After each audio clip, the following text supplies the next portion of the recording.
அனைவருக்கும் வணக்கம். நான் உங்க குருசெல்வி கிருஷ்ணா. புதுசா கல்யாணமாகி போற பெண்கள்லாம் ஒரு நல்ல பொறுப்போட இருக்கணும். நெறைய குணாதிசயங்கள் முன்னோர்கள்லாம் எதிர்பார்ப்பாங்க. அதாவது இது என்ன சொல்லுவாங்கன்னா, நெறைய சீர் எதிர்பார்ப்பாங்க அப்படிங்கிற மாதிரி. சீர்ன்னு சொன்ன உடனேயே நமக்கு ஞாபகம் வரக்கூடியது என்னன்னா, நகை, பணம், அதே மாரி நெறைய பாத்திரங்கள் அவங்கவங்க தகுதிக்கு தகுந்த மாரி நம்ம குடுக்க தான் செய்வோம் இல்லையா? அது ஒரு வழக்கமா வச்சிருக்காங்க. குறிப்பா பொதுவா பெண்கள் கிட்ட இருக்கக்கூடிய சில விஷயங்கள், முக்கியமான விஷயங்கள்லாம் அவங்க கவனிப்பாங்க. என்ன அப்டின்னா, அதுதான் நம்மளுடைய வாழ்நாளோட இறுதி காலம் வரைக்கும் வரக்கூடியது என்னவோ அதுதான். அதுதானே முக்கியமான சீர் இல்லையா? நல்ல அன்பா இருக்கணும், பொறுப்பா இருக்கணும், சிக்கனமா இருக்கணும். எல்லார்கிட்டயும் நல்லா பழகணும். ஒரு சிரிச்ச முகமா இருக்கணும். இந்த மாரி நெறைய விஷயங்கள் முன்னோர்கள் சொல்லுவாங்க. ஸோ அதுக்கான ஒரு பழமொழி தான் இது. அதாவது, "நீர்ல பார்த்தேன் உன் சீரை, உப்புல பார்த்தேன் உன் துப்பை."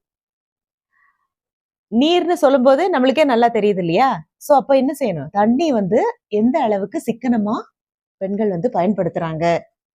ஒரு பொண்ணு எந்த அளவுக்கு அத சிக்கனமா பயன்படுத்திட்டு இருக்கா அப்படிங்கிறத வச்சு, குடும்பத்த இவ எப்படி சிக்கனமா கொண்டு போவா? அப்படிங்கிறத டிசைட் பண்ணுவாங்களாம். அதே மாதிரி உப்புன்னு சொல்லும்போது சமையல்ல அறுசுவைகள்ல அது ஒரு முக்கியமான சுவையா இருந்தாலும், அதுதானே ரொம்ப முக்கியம். ஏன்னா உப்பு இல்லாமலும் சாப்பிட முடியாது. உப்பு அதிகமா போட்டாலும் சாப்பிட முடியாது. சோ அத அளவா பயன்படுத்தணும். எப்படி பாதுகாக்கிறாங்க? எப்படி கையாளுறாங்க? அப்படிங்கிறதுல தான் அவங்களுடைய அந்த குடும்ப நிர்வாக திறமை, அதாவது அந்த சாமர்த்தியம் இருக்கு. அதுதான் அந்த துப்பை அப்படின்னு சொல்றது. சோ இத முன்னோர்கள் ரொம்ப கவனிப்பாங்களாம். இது மட்டும் இல்ல, அவங்க நெறைய விஷயங்கள் கவனிப்பாங்க. குறிப்பா இந்த விஷயங்கள் இந்த பழமொழியே இதுக்காக தான் சொல்லியிருக்காங்க. அப்போ நம்ம எவ்வளவு விஷயங்கள் நம்ம என்ன குடுக்குறோம்? அதாவது நம்ம வீட்ல இருந்து நம்ம ஒரு பொண்ணு கல்யாணம் பண்ணி குடுக்கும்போது, என்னென்ன சீர் குடுக்குறோம் அப்படிங்கிறத விட, அவங்கள எப்படி எப்படி நடந்துக்கணும்?